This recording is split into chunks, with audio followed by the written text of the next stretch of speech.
All right, let us tackle the second question. How do you deal with parking when parking spots are assigned? And wait for it, free parking is like 2 blocks away from guests. Does that make the guests feel uncomfortable with booking with you? And the best way of going about parking in a situation. Okay, so there's two parts of this question. All right.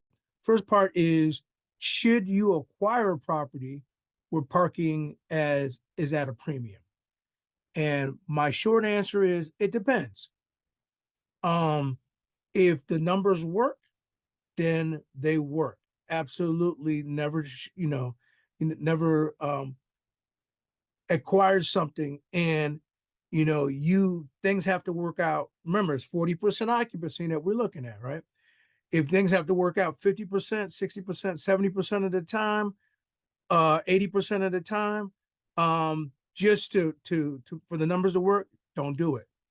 40% is our break even. Everything after 40% is our profit. Okay. So the numbers have to work 40% of the time. Now, let me say this.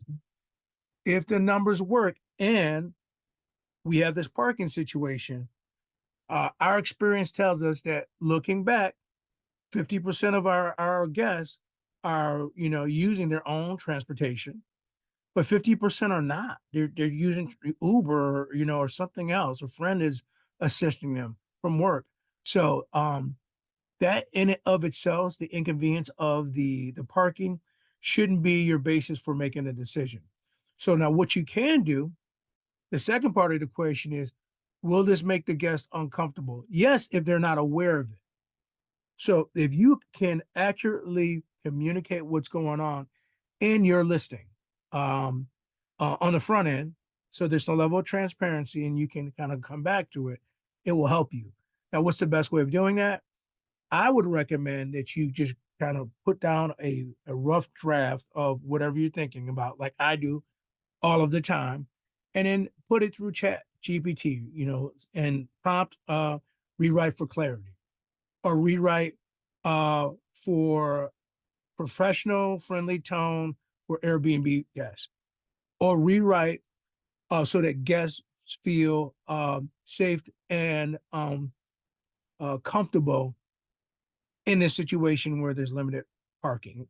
Rewrite for. So put down your original thoughts on paper and then put the tag rewrite for and put it in the Chat GPT and see what comes out the other side. Choose the best product. Okay, so that's how I would address parking.